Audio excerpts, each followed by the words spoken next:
14절에 이 모든 것 위에 사랑을 더하라 라는 제목으로 말씀을 나누겠습니다. 제목이 너무 좋죠. 이 말씀만으로도 설교를 끝내도 될 것 같은 이 모든 것 위에 사랑을 더하라. 참 아름다운 말씀을 주셨습니다. 성경은 우리가 예수님을 만나기 전에 갖고 살던 삶의 습관을 벗어버리라고 합니다. 그리고 성도에게 걸맞은 미덕의 옷을 입으라라고 그렇게 권합니다.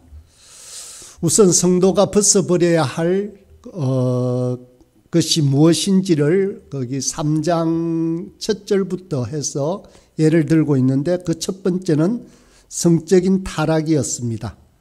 세상의 풍조를 본받지 말고 땅에 속한 지체를 죽여야 한다라고 말씀합니다.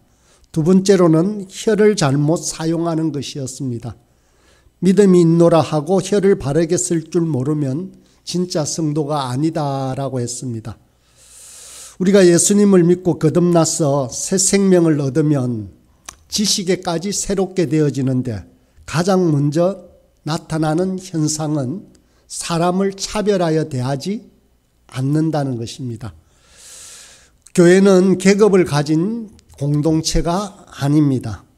교회는 한 형제요 자매로 하나의 몸을 구성하는 차별 없는 공동체가 바로 교회입니다. 이것이 아주 중요한 특징입니다. 이런 교회에 속한 성도들이 긍휼, 자비, 겸손, 온유, 오래 참음이라는 5가지 미덕의 옷을 입고 산다라고 했습니다. 이것이 3장 이전까지 살펴본 말씀입니다. 오늘 본문 12절에 보면 5가지 미덕의 옷을 권면하면서 중요한 몇 가지 생각을 우리에게 전해줍니다. 12절을 제가 다시 한번 읽어보겠습니다. 그러므로 너희는 하나님이 택하사 거룩하고 사랑받는 자처럼 긍휼과 자비와 겸손과 온유와 오래 참음을 옷 입고, 이 5가지의 옷을 입는 사람들의 자격이나 인식이 어떤 사람인가 하면 그 앞절에 나옵니다. 하나님이 택하사 거룩하고 사랑받은 자처럼 사는 사람이 이런 5가지의 미덕의 옷을 입는다라고 합니다. 이러한 인식이 분명해야 그렇게 할 수 있다는 것입니다. 3가지입니다. 하나님이 택하시고, 그리고 거룩하고 사랑받는 자가 바로 이런 미덕을 세워갈 수 있다라는 것입니다. 첫 번째로 성도가 하나님이 택하심을 받은 사람이다라고 하는데, 이것은 2가지 중요한 메시지를 전합니다. 하나는 우리가 선택을 받았는데 우리가 선택하여 선택받은 것이 아니라 하나님께서 주권적으로 선택하셨다라는 것입니다. 하나님은 우리의 자격이나 우리의 조건을 보고 우리를 선택하신 것이 결코 아닙니다. 하나님이 넘치는 사랑으로 자격 없는 우리를 선택해 주셨다라는 것입니다. 이런 선택은, 예정하심은 우리를 향한 하나님의 무조건적인 사랑입니다. 그것을 표현한 것입니다. 또 하나는 하나님이 선택하신 우리에게 분명한 목적과 계획을 가지고 계신다라는 것입니다. 우리는 어찌 보면 세상에서 성공한 사람일 수도 있고 그렇지 않을 수도 있습니다. 그러나 인생의 성공과 실패가 세상 사람들의 눈으로 결정되는 것이 결코 아닙니다. 하나님이 우리를 부르신 자리가 어딘지를 알고 그 자리에 있는 자가 성공한 사람입니다. 사람들은 평범해 보여도 각자 하나님의 부르심이 있고 목적이 있고 사명이 있습니다. 그 누구라도 그렇습니다. 어느 한 사람도 하나님의 계획에서 어긋나는, 제외된 사람은 없습니다. 성도는 누구나 똑같이 존귀한 사람입니다. 두 번째로 성도는 하나님의 거룩한 자다라고 했습니다. 하나님께서 성도를 거룩함으로 선택하고 구별하셨습니다. 세상의 눈으로 볼 때는 성공한 사람일 수도 있고 실패한 사람일 수도 있습니다. 위대하게 보일 수도 있고 그저 평범하게 보일 수도 있습니다. 그러나 모든 성도들은 하나님의 거룩한 백성으로 부름을 받았습니다. 우리는 원래 모두 다가 죄를 가지고 태어났습니다. 그렇기 때문에 거룩한 자가 아니었습니다. 주님께서 우리를 먼저 찾아오셔서 우리를 어렵다 하시고 거룩하다라고 하셨기에 거룩한 자로 여겨진 것입니다. 하나님의 성령이 우리 안에 선물로 주어집니다. 그래서 시작되어진 그 거룩함이 우리가 거룩하다는 이름에 걸맞는 자로 점점점 바뀌어가는 것입니다. 세 번째로 성도는 하나님의 사랑받는 자다라고 했습니다. 세상은 사람들을 그리고 조직들을 서로 분열시키기를 원하고 그렇게 좋아합니다. 요즘은 그렇게 나누는 것뿐만 아니라 그것도 모자라서 금수저, 은수저, 흙수저라고 구분하여서 이야기합니다. 그냥 세상의 말로 나누는 것이 아니고 학문적으로도 분석하는 것을 들어보았습니다. 대학 교수라는 사람이 그런 현상을 논문으로도 발표합니다. 부모가 못 배우고 가난하니까 자식도 못 배우고 가난을 대물림할 수밖에 없다라고 하면서 그것을 합리화시키려고 합니다. 그러나 세상의 눈으로 볼 때는 실패한 사랑 같아도 성도들은 분명한 것은 하나님의 사랑을 받은 자다라는 것입니다. 성경은 분명히 말씀하십니다. 성도는 하나님의 사랑을 받은 자라고 말입니다. 하나님은 결코 사람을 외모로 취하지 않습니다. 차별하지 않습니다. 성경은 이러한 분명한 자기인식을 가진 성도들에게 너희는 하나님이 택하사 거룩하고 사랑받는 자처럼 긍휼과 자비와 겸손과 온유와 오래 참음을 옷 입으라라고 권면하고 있는 것입니다. 예수님을 믿는 사람으로서 제대로 된 옷을 입고 있는지 드러날 때는 언제이겠습니까? 그것은 우리에게 어려운 상황을 접하게 될 때입니다. 아니면 불편한 사람을 대하게 될 때 이러한 모습이 우리에게서 나타납니다. 그것을 어떻게 확인할 수 있겠습니까? 13절의 말씀에 나옵니다. 누가 누구에게 불만이 있거든 서로 용납하여 피차 용서하되 주께서 너희를 용서하신 것 같이 너희도 그리하고. 우리를 불편하게 하게 하는 사람들을 용납하고 용서하는가를 보면 우리가 어떤 옷을 입고 있는지를 알게 됩니다. 이 구절에 나온 용납이라는 뜻은 우리를 해코지 하는 사람을 참고 받아들이는 것을 용납이라고 합니다. 또 용서라는 말은 그들이 한 나쁜 일을 참고 견디는 것을 그리고 잊는 것을 말합니다. 어찌 보면 하나님 백성의 특징 중에 많은 것들이 있습니다만은 아주 중요한 것 중에 하나가 바로 이 용서입니다. 주님의 은혜 안으로 들어가는 첫 관문은 용서입니다. 우리가 골로새서 1장을 처음 살펴볼 때 아주 중요한 주님께서 우리에게 하신 일 중에서 가장 먼저 나오는 일이 속량이라는 단어였습니다. 속량은 대신 값을 치러서 종을 자유하게 해주는 것이다 라고 했습니다. 이렇게 대신 값을 치러 자유하게 한 결과로 가장 먼저 나온 것이 바로 재용서였습니다. 이 용서는 성도와 교회와 하나님 나라의 아주 중요한 특징입니다. 하나님 나라는 용서의 나라입니다. 용서를 받고 용서하고 용서를 구하는 나라인 것입니다. 용서에 인색한 자들은 하나님 나라와 관계없는 자일 가능성이 아주 큽니다. 하나님의 백성은 용서라는 중요한 특징을 가지고 있습니다. 용서는 관계를 새롭게 회복하고 교회를 살리는 아주 중요한 가치입니다. 용서하지 않는 자들은 어떤 면에서 본다면 교회를 해코지하는 사람이라고 할 수 있습니다. 지체를 용서하지 않고 마음속에 끝없이 그가 한 일을 계속 상기하는 사람들은 교회를 깨뜨리는 악한 자라고 할 수 있습니다. 우리 마음속에 사람을 오래 참고 용납하고 용서하는 일은 너무도 중요한 일이고 이것이 바로 성도가 살아가는 방식이라고 할 수 있습니다. 그런데 성도라면 누구나 용서하려고 노력해 보았을 것입니다. 또 용납하고 용서하려고 애쓰고 그렇게 수고하고 노력합니다.